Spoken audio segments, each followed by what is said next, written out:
Bonjour à toutes et à tous et bienvenue dans Parole d'experts sur H24. Ravi de vous retrouver. Vous le savez, en 12 minutes, on va droit au but et on essaye de traiter tout ce qui fait l'actualité, qu'elle soit sociale, politique, économique, culturelle.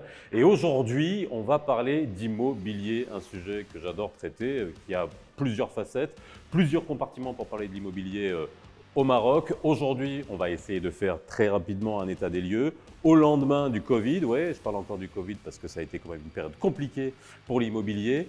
Quoi qu'on dise que l'immobilier, à chaque fois, on nous dit que c'est en crise depuis plusieurs années, mais on va voir quelle crise il traverse aujourd'hui. Et surtout, un des points qui est intéressant à comprendre, est-ce qu'on pourra passer de la logique d'achat à la logique de location au Maroc? Immobilier, c'est le sujet d'aujourd'hui dans Parole d'experts.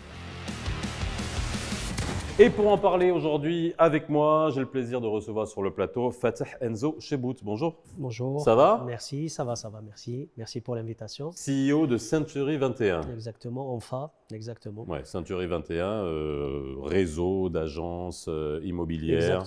Exactement. Bah, vous nous direz exactement ce que vous faites tous les jours au bureau. Kevin Gourmand, directeur général de Moubaweb.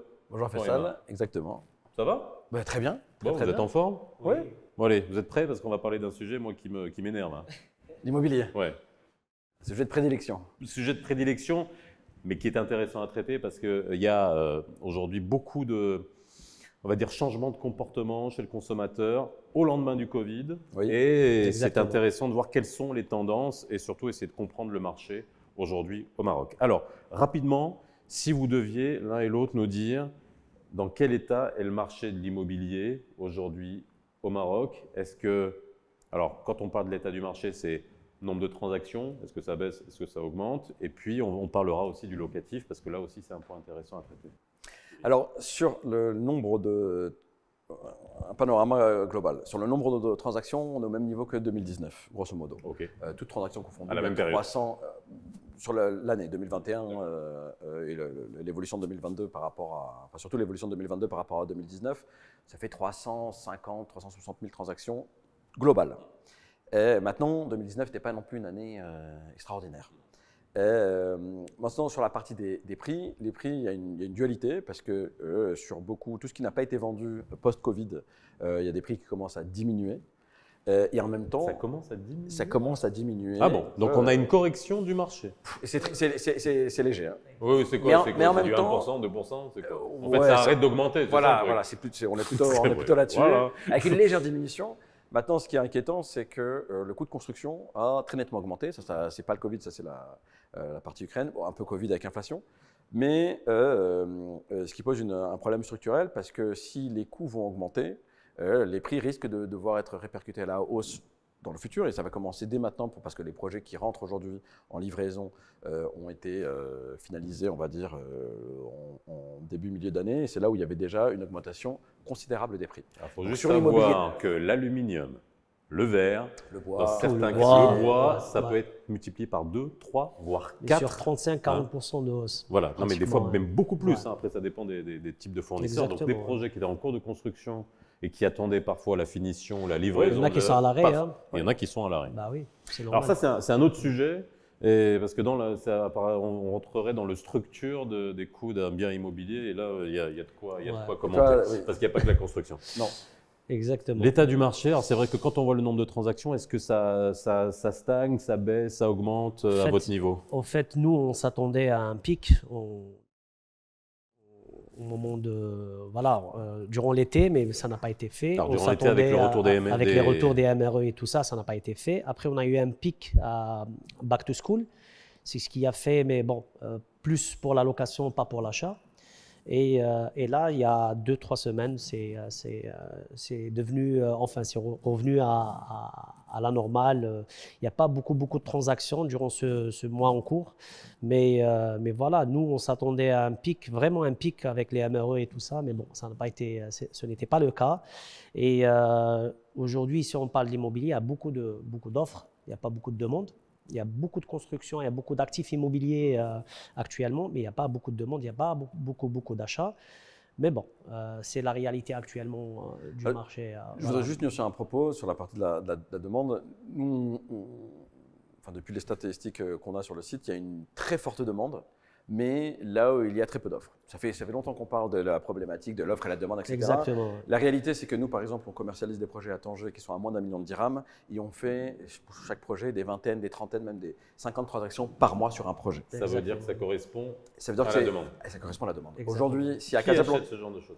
alors c'est des gens qui travaillent, c'est le syndicat national des policiers, c'est les gens qui travaillent à Tanger Med. Ouais. On m'a beaucoup En fait, dit à Tanger, attention. Non, mais alors justement, Non, c'est des personnes qui viennent pour vivre, c'est des personnes Donc, lambda. en fait, ça suit la tendance de développement de Tanger, parce Oui. que Tanger est en train de se développer d'une manière Exactement. absolument incroyable. Oui. Ouais. Donc, c'est de la croissance organique, logique, des gens qui viennent Voilà, travailler à Tanger, ils exactement. ont besoin de se loger. Exactement. Mais voilà, si on avait des projets à Casablanca, on était en capacité de mettre des produits sur le marché, neuf, deuxième main, peu importe, qui soient en dessous d'1 million de dirhams, mais il y aurait un carton plein à Casablanca. Aujourd'hui, la problématique, c'est que ils n'existent pas ces projets, où c'est très difficile à trouver des biens en bonnes conditions sur ces niveaux. C'est pour ça, Et là, on parle que de neuf et Moscora, deuxième main. Darboza, voilà. On parle de neuf et deuxième main. Exactement. Mais c'est ce qui fait notamment l'essor de Darboza et Bouskoura, parce que c'est là où on a été capable, sur des périphéries de Casablanca, à proposer des biens, on va dire, à des prix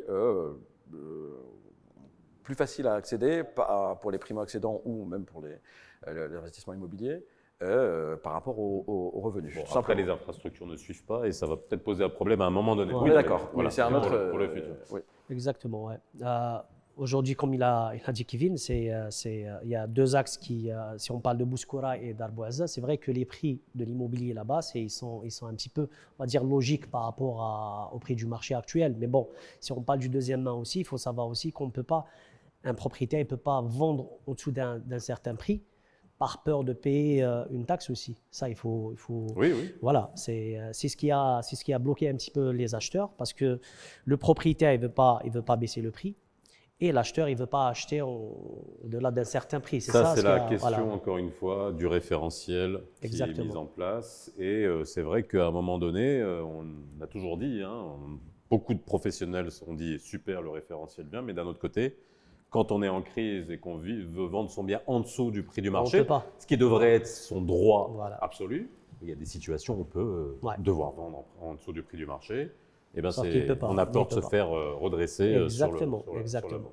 Exactement. Alors, question et qu'on va essayer de traiter en 5 minutes, c'est va-t-on assister au Maroc, ou du moins dans des grandes villes déjà, à commencer par Casa, à ce qu'on assiste dans des pays européens, à ce à quoi on a assisté dans des pays européens, à savoir aller vers la location, et pas seulement pour la gestion locative pour gagner de l'argent, mais pour des gens qui veulent habiter et au lieu d'acheter, vont louer. Est-ce que ça, c'est un phénomène que vous voyez apparaître ou pas? Alors, oui, mais au final, j'ai envie de dire par dépit. Ça veut dire que moi, si je prends mon cas, quand j'étais pas au Maroc, c'est en Europe, la seule solution que j'avais, c'était passer par la location, parce que sinon, je ne pouvais pas acheter. Après, le Maroc a un historique et un passif d'achat. Maintenant, une fois qu'on est confronté au marché et qu'on n'est pas capable d'acheter, eh ben, on loue si on a envie de s'émanciper et de sortir de chez ses parents. Donc, au final, moi, c'est une évolution, je veux dire, naturelle, sur laquelle, oui, des générations, la classe moyenne qui explose au Maroc va aller se diriger vers. Et ça, c'est un saut culturel, ça.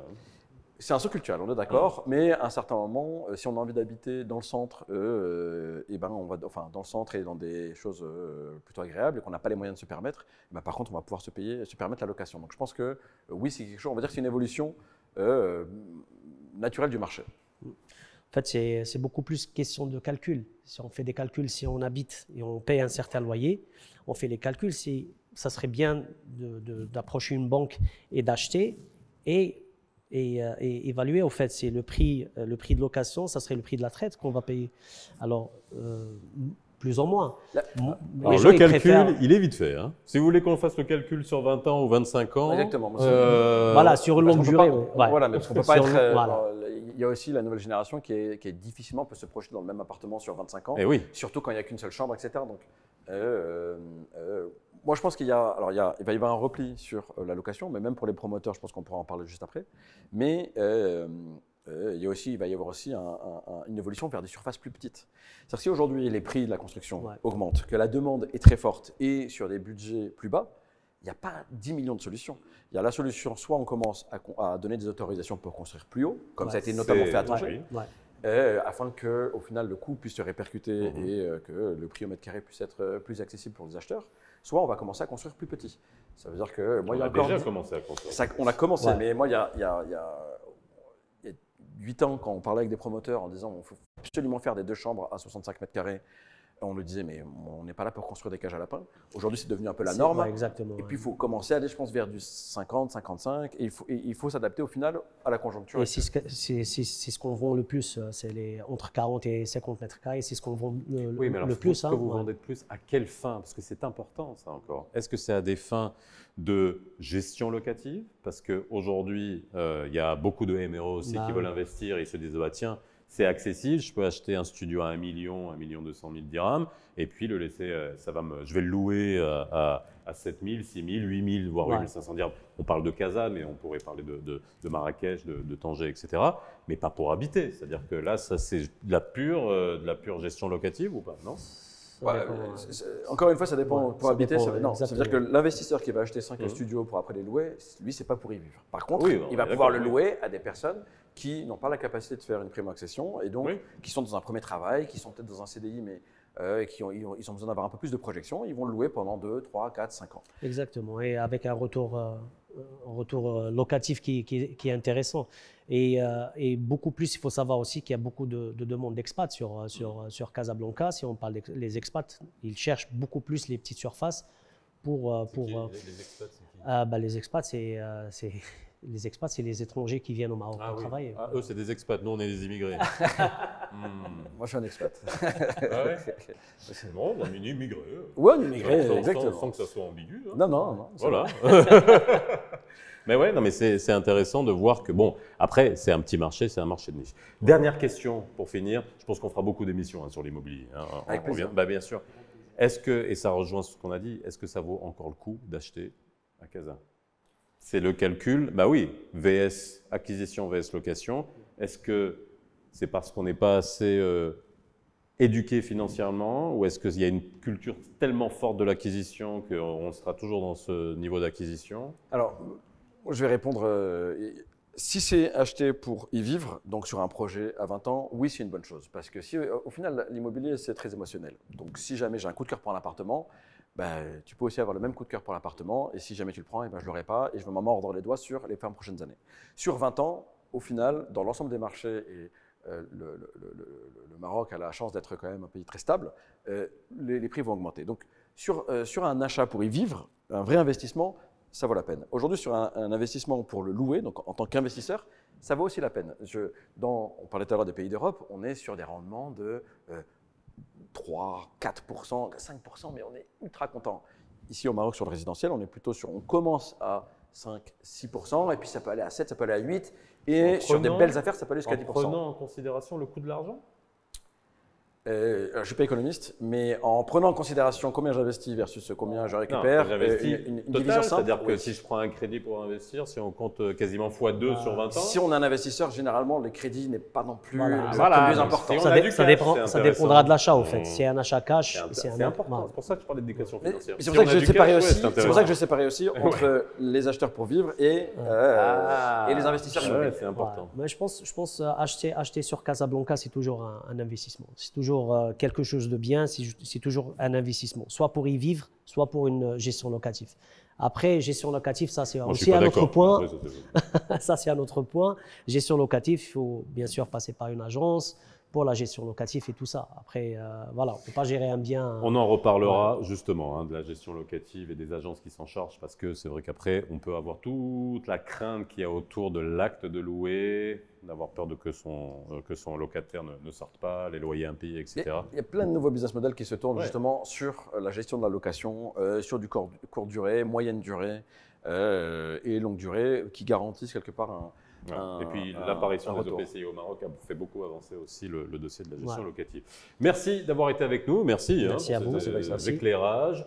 On revient très vite, n'hésitez pas à réagir, n'hésitez pas à nous poser vos questions, n'hésitez pas à vous abonner aussi. Clic, clic. Parole d'expert sur H24, on se retrouve très vite.